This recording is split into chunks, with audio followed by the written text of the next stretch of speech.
Are your drone videos starting to feel boring? Same smooth moves, different locations, but somehow it all starts to look the same. If that sounds familiar, there's one creative technique that might help change everything: Hyperlapse. Today we're going to cover the basics, why you should use it, when it works, and how to set it up.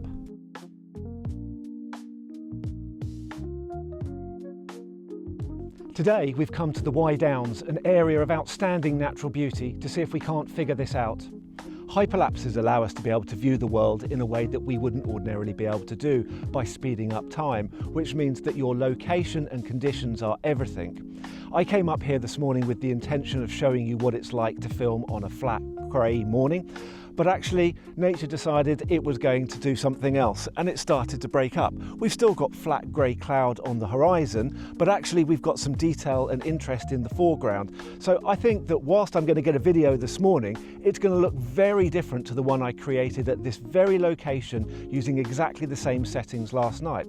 So let's take a look and see exactly how these compare and contrast. Now here's the same location, the same flight plan and the same drone, but look what a difference the clouds make to the scene. Movement is everything in your hyperlapse, whether that comes from clouds, tides or shadows, or in man-made scenes where you've got people, cars or lights. It's key to making sure that your hyperlapse has some retaining interest for your audience.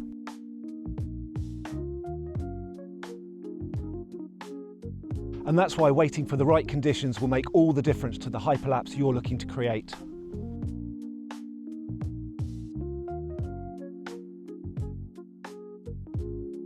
Let's start with free mode. It allows you to be able to fly the drone whilst recording your hyperlapse, but honestly, I find it the least useful. It's much better placed for being able to put the drone up and capture static time lapses. Let's jump in and see how it works. Let's switch from photography into hyperlapse. We can see the 4 available modes, and by default free is selected. Tap the screen to hide the menu options. Now we can clearly see the 4 corners that frame our composition. Let's reposition the drone to include more foregrounds. The default setting is a 2-second interval between shots, and I find this works really well. Next we're going to choose the length of the final hyperlapse video. 5 seconds is a good choice, especially for a free subject that's static. Speed doesn't matter here since we won't be moving the drone. Slow equals smooth. Once we hit record, we can see the drone capturing an image every 2 seconds. We're also shown the runtime, how long the sequence will take, and the total number of images being captured. As the hyperlapse progresses, we can extend it by using the +1 second option. I can see it's coming to an end, but just ahead, 2 dogs and their owner are entering into the frame. Let's extend it. After capture, the drone takes a few seconds to create the final video, and once it's done, you can jump into the library to preview the results.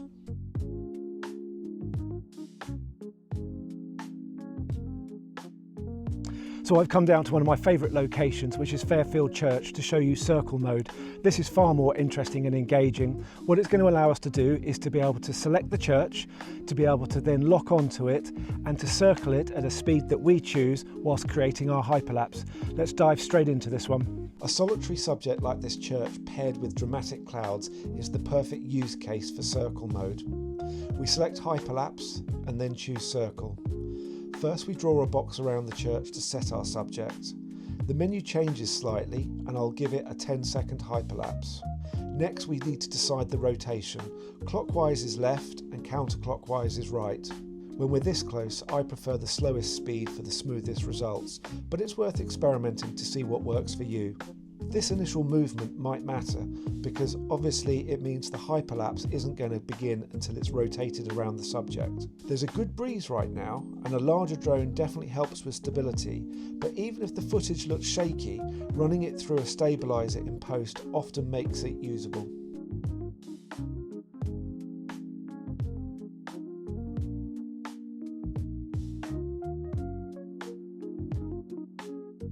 Next up is course lock, which I think is far more useful.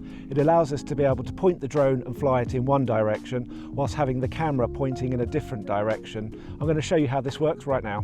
We begin by selecting hyperlapse, then choose course lock for this mission.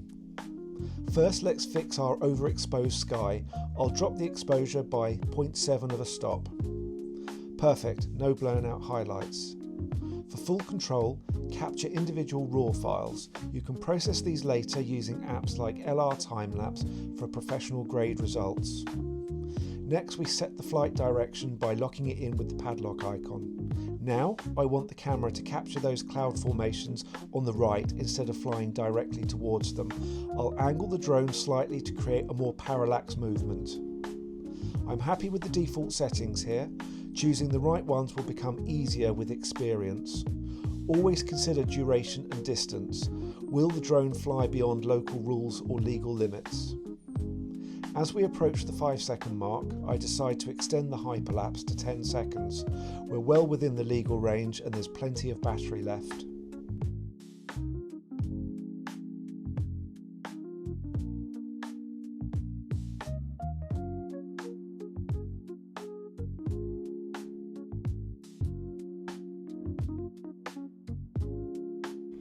So using Fairfield Church, let's look at a variation of course lock. We're going to fly the drone in a straight line and it will maintain the speed. But this time what we're going to do is we're going to ask the drone to track the church and to run our hyperlapse. So this should give us a really nice tracking moving motion. Let's jump into this one and see how it works. We'll begin just like before. Select a course lock and set our direction. I'm using a 10-second video and keeping the speed at its slowest for the smoothest motion. Next, we select the church, just like we did in the circle mode. The drone automatically centers the subject. We can override this by tilting the gimbal up to include more of the sky. At this point, the drone warns me that it may not have enough battery to finish the hyperlapse. I'm happy to continue because there's no return flight involved here. Notice how, unlike circle mode, the drone doesn't need to calculate a full tracking movement. That said, I ran this hyperlapse 3 times and each time it falsely detected an object. I'll reach out to DJI to see if I can get an answer on this.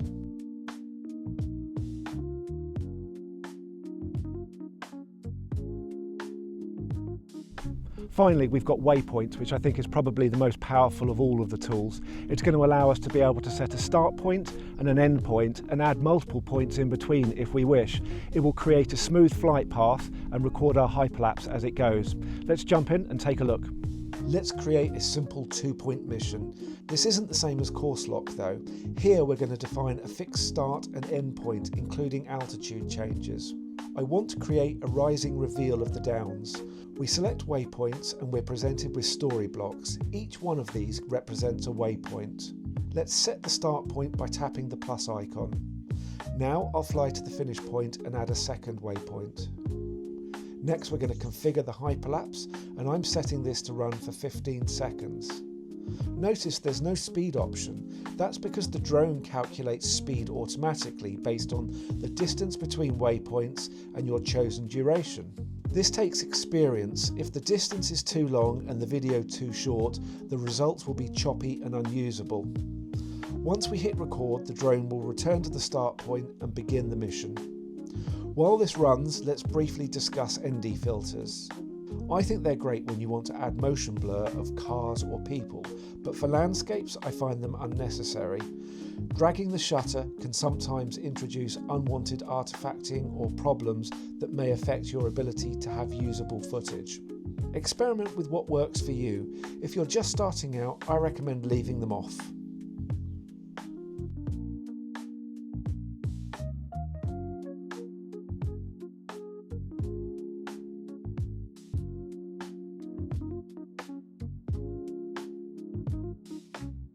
If you start to utilise these techniques in your work, you'll definitely increase your creativity and the quality of the work produced, and it'll allow you to be able to show off locations such as this in a way that people wouldn't ordinarily be able to see. So let me know how your first time lapse goes in the comments down below, and as always, thanks for watching.